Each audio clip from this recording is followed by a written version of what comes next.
So spinning our wheels in this market in real estate right now is such a time killer because number one, it's hard to buy homes. When you finally find the right home, you might have 2, 3, 4, 5 offers on it. So you finally find the right one and your buyer can't even purchase it. And so some of the things that we need to be doing is we need to be cognizant of our time.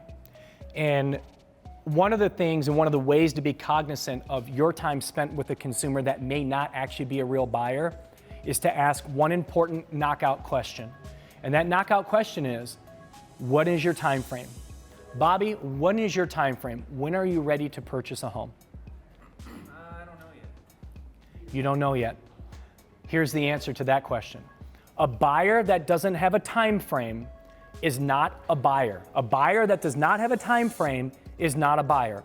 If you are moving out of a lease and you're going to be purchasing a home, your time frame is when your lease expires because no one wants to pay rent and have a mortgage payment, right? Okay, so your time frame is then. So if you're in a 9-month lease from now, you're not a buyer now because the homes that you're going to be looking at are not going to be available in 9 months. You're not a real buyer right now. You are down the road, but when you get to 2 months left on your lease, 3 months left on your lease, now you're a real buyer. What about the person that has a home and they say, when I find the right property, I'll move on it? People will take them out and they'll look at 3 or 4 or 5, 10 houses with them thinking that they're ready to go. They're not ready to go. When they find that perfect home, they're gonna find it online and they're gonna say, I wanna go see this one. But somebody that says I'm looking for the perfect home or this is what I'm looking for and when it happens, I'll know it, they're not a real buyer. They're not a real buyer and they're not worth the tour because the 5 homes that you show them, it's not going to be the right one. They're going to send you the right one. And so a buyer that does not have a timeline is not a real buyer.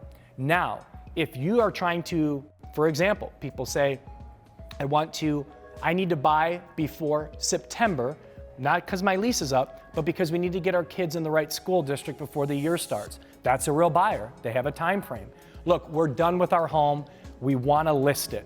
That's a real buyer because when their home sells, they're going to buy a home. That's how it usually works. So if I'm sitting here thinking, hey, I don't like my home anymore, it's time to sell. Okay, great. I'm going to interview agents, but the minute I sell my home, I hopefully can move into my new one. So I'm a buyer instantly in that scenario because I know I got to list your home and you got to go move somewhere. But a buyer that doesn't give you a time frame or a time frame that you cannot nail down, they are not a real buyer. What do you do once you realize they're not a buyer? That's a great question, right? And I was asked that question earlier on my coaching call. It was, well, what do I do? And the answer is, in order to properly work with the people that you need to be working with now versus ones that you're going to work with later, is you set proper expectations. And the way you set proper expectations is you say, look, Bobby, I know that you're 7 months down the road. This is what we're going to do. I'm going to set you up with a customized portal that's going to have every home within your criteria for now. Now, I'm not setting this up for you, Bobby, so you can call me and say, I want to go see this one because I know you can't buy that one right now. But what it's going to allow you to do is gauge the market. And we're going to gauge the market together until you're ready to buy. Now, in your scenario, I will tell you, you're not that far away. We're probably 3 to 4 months out until we actually start going to look at houses, making offers and getting an accepted offer. But for right now, it's not worth your time to go out in the field because those homes are not going to be available when it is time to pull the trigger. But in the meantime, we are going to start gauging the market.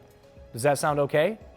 Great. So if we set expectations as to it's not the timing now for you or me, then we all are on the same page. But why would I go spend an entire Saturday touring somebody that's not ready to buy for 6 months? Why would I do that? They can't buy.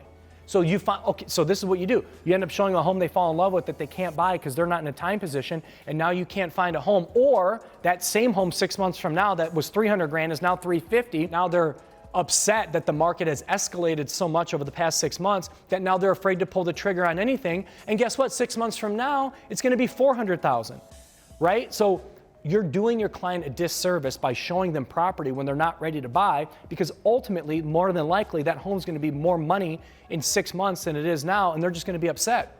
Don't do that. Let them just look online, let them keep searching, and when the time is right, then we can go take them on tour. But touring people when the timing is not right makes absolutely no sense at all.